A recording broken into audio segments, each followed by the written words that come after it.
साथियों, आप सभी का हमारे YouTube चैनल एग्ज़ाम पथ में बहुत बहुत स्वागत है।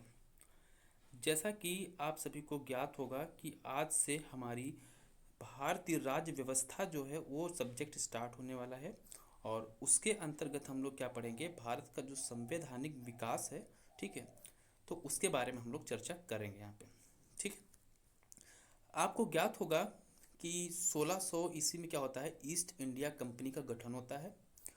और इसी के साथ जो होता है, एक बैकग्राउंड में हम जाएंगे तो देखेंगे कि वहाँ से क्या होता है, भारत के संविधान के निर्माण की एक क्या होती है, पृष्ठभूमि, या कह सकते हैं उसकी नींव, ये हम कह सकते हैं। ठीक है, उसके बाद क्या होता है कि हम इसको दो चरणों में बांट सकते हैं। ठीक है, भारत का संविधान विकास जो है उसको हम दो चरणों में विभाजित कर सकते हैं। कौन कौन से हैं, ये आपको जानना इम्पोर्टेंट है। तो सबसे पहला चरण जो आता है वो होता है ईस्ट इंडिया कंपनी जो होती है उसका शासन। क्योंकि आपको पता होना चाहिए कि अब 1600 ईस्वी में जब ईस्ट इंडिया कंपनी जो भारत में आती है, ठीक है, तो ये इसका मुद्दा जो था, मेन इसका मकसद था, वो था व्यापार करना। ठीक, इनका सिर्फ और सिर्फ मोटिव व्यापार करना था। लेकिन जब ये यहाँ पे आए तब इन्होंने देखा कि यहाँ पे जो राजा हैं उनमें आपसी मतभेद बहुत है, आपसी फूट बहुत है।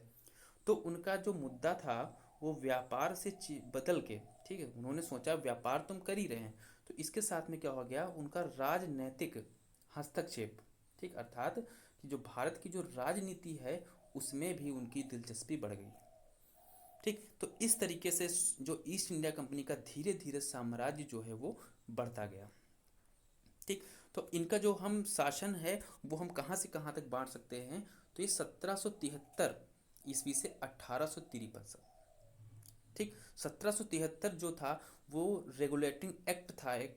ठीक है, और वो किस लिए लाया गया था, वो जो इंग्लैंड और साथ में भारत जो ईस्ट इंडिया कंपनी थी उस पर कंट्रोल करने के लिए, ठीक, उस पर उसको कंट्रोल करने के लिए जो था रेगुलेटिंग एक्ट 1773 पारित किया गया था। ठीक है, तो एक तो आपका ये हो गया। दूसरा आपका क्या हो गया, ताज का शासन। आप आगे पढ़ेंगे जब 1857 का विद्रोह हो जाता है। 1857 क्या होता है, एक बड़ा क्रांति हो जाती है जिसको हमने स्वतंत्रता आंदोलन भी कहते हैं।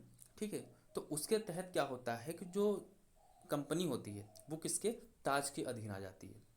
ठीक, उसके अलावा जो भारत पे शासन किसका हो जाता है, वो ब्रिटेन सरकार का हो जाता है, अर्थात ताज का शासन हो जाता है। तो इसलिए 1858 से लेके 1947 तक का जो टाइम पीरियड होता है वो किसका शासन कहा जाता है, वो ताज का शासन कहा जाता है, अर्थात ब्रिटेन सरकार का शासन हो जाता है। ठीक, तो ये दो चीज़ें हैं जिनके आधार पे हम लोग क्या करेंगे, जो भारत का संवैधानिक विकास है तो उसको हम लोग यहाँ पे पढ़ेंगे। सबसे पहले हम बात यहाँ पे करेंगे कि ईस्ट इंडिया कंपनी के शासनकाल में कौन कौन से एक्ट पारित हुए। ठीक, ये हमको जानना बेहद ज़रूरी है। तो ईस्ट इंडिया कंपनी शासनकाल में सबसे पहला जो एक्ट आया था वो था रेगुलेटिंग एक्ट 1773। ठीक, ये के बाद जो आया पिट्स इंडिया एक्ट। ठीक है, इसके बाद चार्टर एक्ट। आप चार्टर सुन रहे होंगे, एक चार्टर नाम है। तो ये चार्टर क्या होता है, ये एक राजलेख होते थे। इनका क्या मतलब होता है, इनमें क्या होता था कि इसमें कुछ अनुमतियां, निर्देश या अधिकार दिए जाते थे। ठीक, और ये किसकी तरफ से निकाला जाता था, उस टाइम जो राजा होता था ब्रिटेन का या रानी होती थी, तो उनके द्वारा ये जो है चार्टर एक्ट जो होते थे पारित किए जाते थे। ठीक, इसमें चार्टर एक्ट 1600 आपके लिए इम्पोर्टेंट है। चार्टर एक्ट जो 1600 आया है, ठीक, इसको राजलेख कहा गया। तो इसमें क्या होता है कि जो उस समय जो महारानी थी इंग्लैंड की, वो थी एलिजाबेथ प्रथम। ठीक, तो उन्होंने क्या किया, एक चार्टर जारी किया और उसके आधार पे ये कहा गया कि जो ईस्ट इंडिया कंपनी है उसको पूर्वी देशों में 15 साल के लिए व्यापार करने की अनुमति प्रदान की जाती, कि अर्थात जो ईस्ट इंडिया कंपनी है अब से पूर्वी देशों में जो व्यापार कर सकेंगे वो कुल 15 वर्षों के लिए व्यापार कर सकेंगे। तो इस तरीके से ईस्ट इंडिया कंपनी को व्यापार करने की एक अनुमति प्राप्त हो गई। ठीक है, और इसमें क्या होता था कि एक परिषद होती थी, कंपनी में अंतर्गत एक परिषद होती थी। तो उसमें क्या होता था कि एक गवर्नर होता था, उसमें 24 सदस्य होते थे। ठीक, और इसको हम मिला के क्या बोलते थे, परिषद बोलते थे।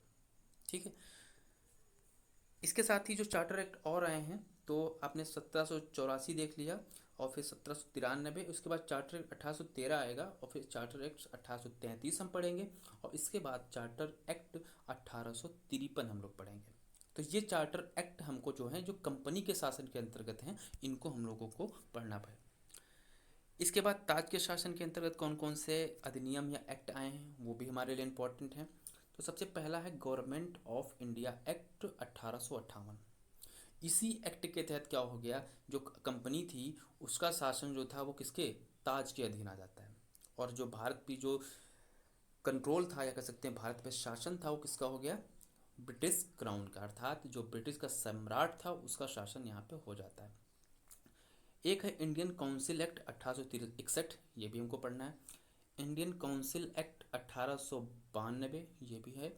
इसके बाद भारत परिषद अधिनियम 1919 हमको डिस्कस करना है और भारत सरकार अधिनियम 1919 डिस्कस करेंगे। इसके बाद भारत सरकार अधिनियम 1935 को हम लोग यहाँ पे पढ़ेंगे और इसके बाद पढ़ेंगे हम लोग अगस्त प्रस्ताव 1940, फिर क्रिप्स प्रस्ताव 1942, कैबिनेट मिशन 1946 और इसके बाद पढ़ेंगे माउंटबेटन योजना 1947। तो इस तरीके से हम लोग क्या करेंगे, जो ताज के अंतर्गत इम्पोर्टेंट अधिनियम हैं, एक्ट हैं, ठीक, तो इनके बारे में हम लोग डिस्कस आगे करने वाले हैं। ठीक, बहुत इंपॉर्टेंट टॉपिक है और यहाँ से मोस्टली क्वेश्चंस जो हैं बनते आए हैं। ठीक है, तो इसलिए हमको इसको बहुत ही ध्यान से पढ़ना है, एक एक फैक्ट को यहाँ पे हम लोगों को कवर करना है। ठीक, कोई भी टॉपिक नहीं छूटेगा, एक एक टॉपिक जो है वो कवर किया जाएगा। ठीक, निश्चिंत रहिए, हर एक फैक्ट आपके सामने होगा। ठीक है, और जहाँ पे एक्सप्लेन करने वाला होगा बेसिकली सब कुछ एक्सप्लेन किया जाएगा, आपके सामने एक एक चीज़ रखी जाएगी। ठीक, तो इसलिए आप लोगों को बहुत ही ध्यान से पढ़ना है। ठीक है, नोट्स अपने हो सकते हो बनाते रहिए और जो हम चीज़ों को समझा रहे हैं, ठीक है, तो उन चीज़ों को आप लोग बेहतर ढंग से समझते भी रहिए। ठीक, क्योंकि समझना बहुत इंपॉर्टेंट है। कॉन्सेप्ट आपका क्लियर हो गया, ठीक है, तो आप सभी के लिए आगे जो बहुत ज़्यादा आसानी हो जाएगी। ठीक है, ये सब जो एक्ट हमने बताया, चार्टर बताए, ठीक है, ये आगे जो हमारे वीडियोस आएंगे, ठीक, तो इनमें हम लोग इन सब बारे में बेसिक खूब अच्छे से पढ़ेंगे। ठीक, निश्चिंत रहिए। एक और चार्टर पढ़ लीजिए आप फिलहाल, 726 का चार्टर। ठीक है, इस चार्टर एक्ट में क्या था कि कोलकाता, मुंबई और मद्रास, ठीक, ये क्या थी, प्रेसिडेंसी थी। ठीक, कोलकाता, मुंबई और मद्रास। तो इस चार्टर में ये कहा गया कि जो राज्यपाल है, ठीक है, या गवर्नर, उस टाइम क्या होते थे, कोलकाता, मुंबई, मद्रास हैं, ये प्रेसिडेंसियाँ होती थी, तो इसमें क्या नियुक्त किए जाते थे, गवर्नर नियुक्त किए जाते थे और गवर्नर को ही राज्यपाल कहा जाता है। ठीक है, तो इस चार्टर के अंतर्गत क्या किया गया कि जो राज्यपाल होता था, गवर्नर होता था और साथ में उनकी क्या होती थी, परिषद होती थी।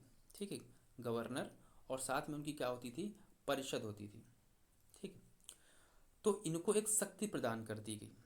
ठीक, क्या शक्ति थी कि वो इन प्रेसिडेंसी कोलकाता, मुंबई, मद्रास थी, इनके लिए क्या बना सकता था, विधि निर्माण कर सकता है। ठीक है, इनके लिए क्या कर सकता है, विधि का निर्माण कर सकता है। और ये इनको शक्ति कहाँ से मिली थी, 1726 का जो चार्टर आया था उसके माध्यम से। ठीक, ये बात आपको ध्यान रखनी है, इसमें सिर्फ एक ही फैक्ट आप सभी के लिए इम्पोर्टेंट है। ठीक है, तो नेक्स्ट जो हमारा टॉपिक रहेगा, ठीक, आप लोग समझ लीजिए, जो हमारा नेक्स्ट वीडियो आने वाला है वो आएगा आपका रेगुलेटिंग एक्ट। ठीक है, रेगुलेटिंग एक्ट जो है कौन सा, 1773 पे। ठीक है, 1773 का रेगुलेटिंग एक्ट, इसके बारे में हम लोग डिटेल में पढ़ेंगे, सारे धागे खोले जाएंगे, हर एक फैक्ट पे आपकी नज़र होगी। ठीक है, कुछ भी नहीं मिस होगा। ठीक है, तो इसलिए आप लोग वीडियो को पूरा देखें अच्छे से और चीज़ों को समझते हुए चलें। ठीक, बहुत मेहनत आपसे की जा रही है, तब तक के लिए धन्यवाद, जय हिंद।